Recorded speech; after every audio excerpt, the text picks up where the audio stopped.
Hi, today we're going to talk about retraction. So retraction is super important and it's pretty much one of the first things that I teach my students. It was also one of the most important things that I ever found out about singing and really changed the way I sing. So let's talk about what retraction is. So retraction concerns the opening or widening of your false vocal folds. So that's a bit of a mouthful. I might get it wrong at some point. Your false vocal folds live right above your what we call your true vocal folds or your vocal cords. So when we speak or sing, we're using our true vocal cords. When we're whispering, we're using our false vocal cords. So if you do something like, "Hi, my name is Marianne," but you could say your own name. You're actually using your false vocal folds. See, I knew I'd trip over that word.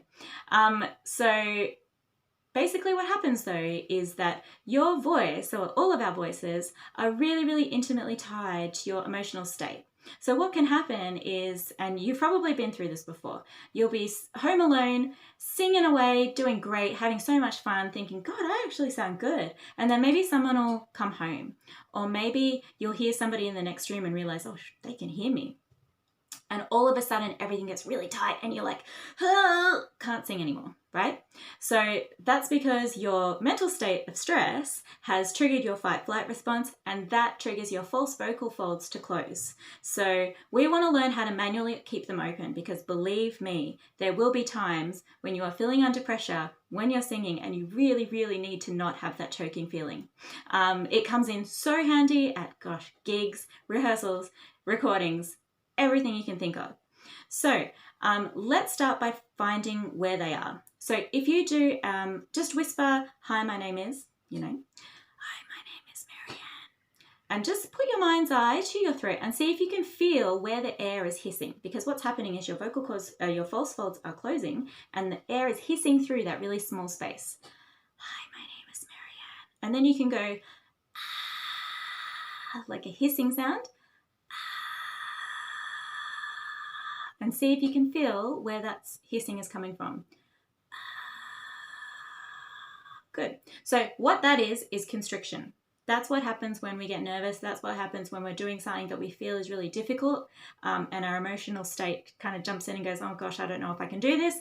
Your false folds will close and we get constriction. So the reason why constriction is so bad is not only because it can cause the dreaded voice crack, it can also do damage to your vocal cords over time, over a long period of time. Don't worry, like if you sing constricted one day, it's not going to hurt your voice. But basically what happens is, because they're right on top of each other, your vocal cords are here, your false vocal cords are here, and if they close up, they kind of sit on top of your true vocal cords and make it really hard for them to vibrate. So then, to compensate, your true vocal cords are going to vibrate really hard, and they're actually going to sort of smack against each other a little bit. And then you will start to get vocal swelling, you'll start to lose your voice, you'll start to get that scratchy, sort of broken glass in the throat feeling, and that can happen quite quickly, which is why it's really, really important to know how to retract, and really important to be able to identify when you're constricting so that you can either stop singing or reset your retraction. So the opposite of constriction is breathing in and out through the mouth totally silently. So let's practice together.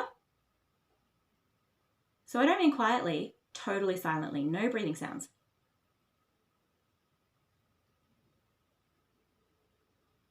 And if you put your mind's eye to your throat again, you might notice that you actually have this sort of sensation of a real wideness here.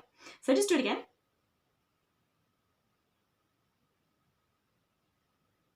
Some people describe it as a yawning feeling, but you don't want to let your tongue go back and down. So often when we yawn, your tongue goes back and down, and that can really change the way you sound. So we don't really want that. So keep your tongue high and forward, but just breathing silently through the mouth. Okay, so now we're going to learn how to control that. So starting with a hissy breath, we're going to go back and forth from hissing to silent, all on the out breath. So breathing in, we're doing it together. Here we go.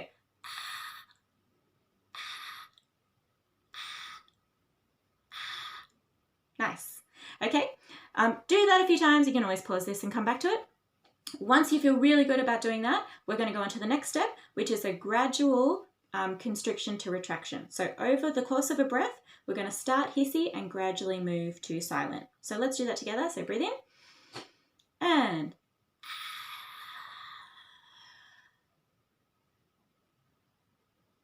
And you can feel you have actually quite minute control over this. So just do it a few more times.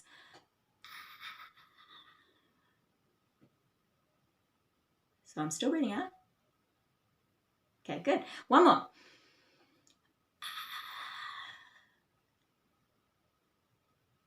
Very good.